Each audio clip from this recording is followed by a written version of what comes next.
Afya njema na kukutana hapa leo. Pili, niwashukuru sana wadau kwa kuitika wito wa kikao hiki muhimu. Aidha, niwapongeze wote walioshiriki katika maandalizi ya kikao hiki. Mheshimiwa Waziri na wageni waalikwa, madhumuni makuu ya sisi kukutana hapa leo ni kusikiliza taarifa ya awali na haijawa rasimu bado. Taarifa ya awali ya mapitio ya sheria ya elimu sura ya 353 ambayo imeandaliwa na kamati ya mapitio ya sheria ya elimu baada ya kukamilisha hatua ya awali ya ukusanyaji wa maoni ya wadau na kutoa maoni yetu yenye lengo la kuboresha taarifa hiyo ili kuwezesha taratibu nyingine kuendelea kwa ufanisi. Ni matumaini yangu kuwa sote tutashiriki vyema katika kikao hiki kwa utulivu na kutoa michango ambayo italenga kuboresha mchakato huu wa mapitio ya sheria ya elimu sura ya 353. Aidha, tutambue kuwa mchakato huu ambao umeanza mwaka 2024 umechukua muda mrefu hivi katika kuhakikisha kuwa makundi mbalimbali ya wadau yanafikiwa japo kwa uwakilishi ili kupata sheria itakayokuwa imezingatia maoni ya wadau walio wengi.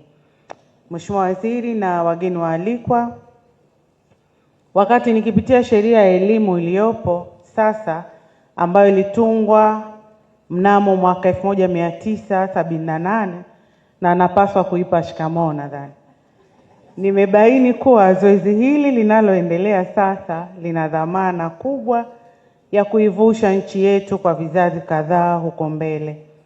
Kama sheria iliyopo sasa imeweza kudumu kwa miaka ya umri wa mtu mzima, basi ni wajibu wetu sisi tuliopo hapa kutoa maoni mazuri ili kutengeneza msingi mzuri wa sheria itakayodumu vizazi kwa vizazi.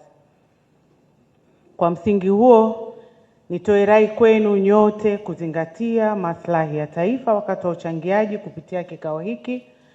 Tofauti zetu za kimtazamo na kimawazo zisituondoe katika umoja wetu wa kisekta, bali tuwe tayari katika baadhi ya maeneo kuweka maslahi ya nchi mbele ili kwa pamoja tuweze kukamilisha mchakato huu kwa amani.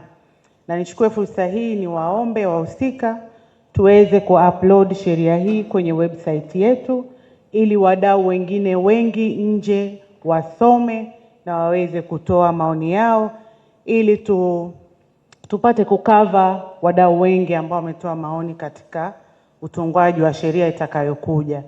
Na kwenye mitandao huko kuna wataalamu wengi wa kuzungumza, kwa hiyo tutapata tu maoni huko. Kwa hiyo niombe tu-upload ili watu waone na watoe maoni yao. Naomba nihitimishe kwa kushukuru Mheshimiwa Waziri kwa kutenga muda wako, lakini pia kwa kuendelea kusimamia kwa weledi mkubwa maono ya Rais wetu Mheshimiwa Dr. Samia Suluhu Hassan katika kutekeleza mageuzi makubwa ya elimu nchini.